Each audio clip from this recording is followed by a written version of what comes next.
former Florida congresswoman, and she was also a member of Clinton's cabinet, Donna Shalala. So she was on Shalala. Donna Shalala, okay. HHS secretary, former. Oh, well, you're about to hear those lovely doldrums in her voice. She was on Bloomberg yesterday and talking about how the moderates, the centrists, the Gottheimer mod squad that are holding up the entire infrastructure process, that they're not actually true centrists. Here's a very interesting turn of events, a twist from Donna Shalala. I mispronounced her name because, someone's got to do it when Sam isn't here. Let's take a listen.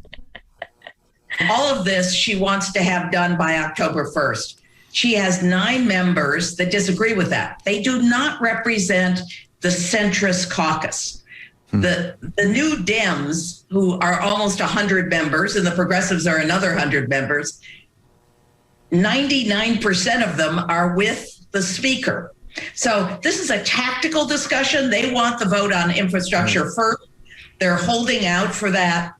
She has consensus by, 95% of her caucus, except for these members. And it really is, it's not an ideological discussion, because almost all of the centrists are with the speaker on the order in which she wants to have the votes. They understand that their progressive colleagues have to be brought together, that they have to clearly have a consensus on the order in which they take the votes.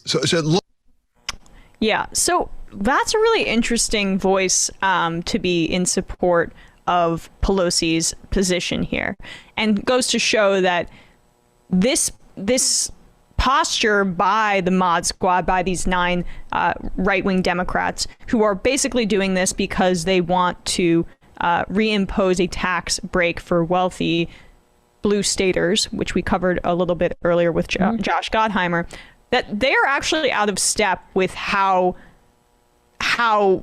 the party wants to proceed here. The DCCC is threatening their funding. Good. This exactly. I mean, for the first time, this is something I'm going to agree with the DCCC on.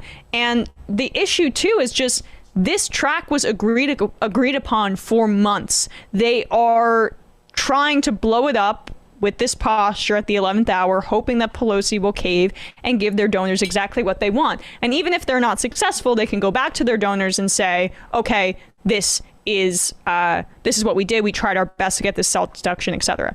But what the issue is that this plays exactly into McConnell's hands. This is why McConnell voted yes on the bipartisan package, because he felt that if it passed, it has a better chance of derailing the bigger ticket agenda items from the $3.5 trillion reconciliation package. And useful idiots and corporate tools like Josh Gottheimer are helping this process. And so you see that Shalala, she's on Pelosi's side. Pelosi, the White House, leadership, and progressives are on the same page about this, which is shocking. They want the massive the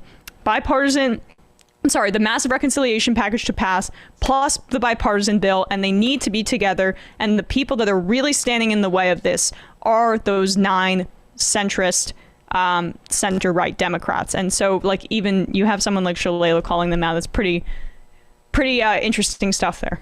It reminds me a lot of the IDC in New York. Many of these people, not all of them, but many of them are from blue districts. And what that means is that they're actually incredibly vulnerable. But what happens is when you are a tool of the establishment, in many cases, not all of them, and you get into power and you actually don't have to hustle your way up into power, and maybe don't understand how power works on the ground and how votes work and what it's like to be challenged from the left or even the right or even the center, and you get away with doing what you want because you're surrounded by money, like Carolyn Bordeaux in Georgia, who despite many great candidates running to the left of her, including Nabila Islam, she still won as a white woman in a majority minority immigrant district because she had the establishment supporting her. And so they don't know. They're conditioned to thinking they can get away with these things when she doesn't represent, Carolyn Bordeaux does not represent a district of wealth.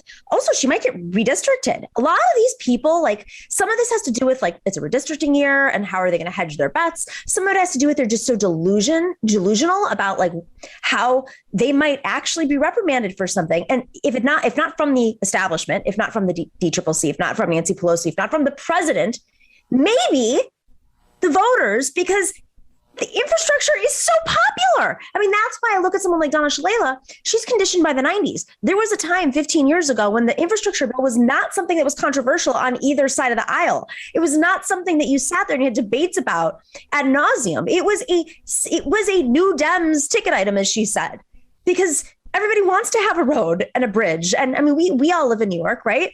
Mm-hmm. Okay, if the subway's not working, you're going to have to take a road. And if the bridges aren't working, and if the road's not working, what are you gonna take your helicopter? It's like 5 people and maybe more in New York. But like, seriously, I mean, you're just like climate change. At the end of the day, it's coming for you. And that's why people care about the infrastructure. They want their roads to work. They may not want to pay for it, but they want them to work. Well, I mean, that's why you got like for the hard infrastructure, you really did get like, North Dakota Republican senator on board, a variety of people. I believe the vote was either 69 or 70 in the end. So this is unfortunately for the Republicans a fairly popular, if not broad, topic and political point to take on. And so that's why they're floundering a bit.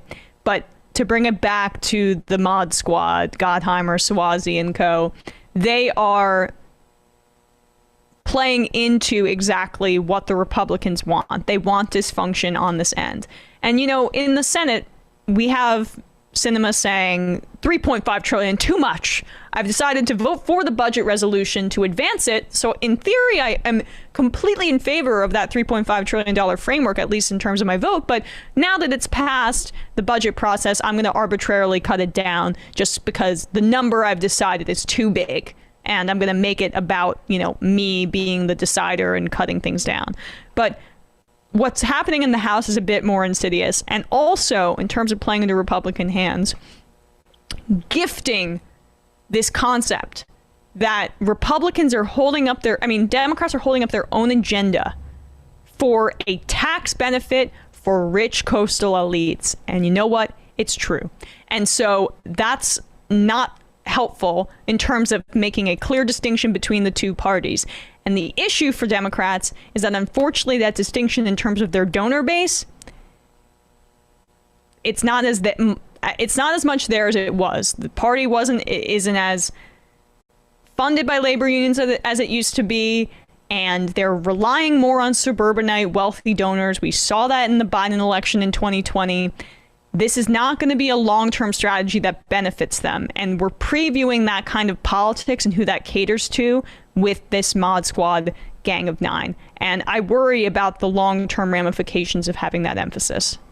You have the Gang of Nine in front of you, the names in front of you by any chance? I do not. Pull them up really quick just to remind everybody. It's Ed Case from Hawaii, Vicente Gonzalez from Texas, Henry Cuellar from Texas, Gottheimer, Kurt Schrader from Oregon, Carolyn Bordeaux from Georgia, and then how many is that?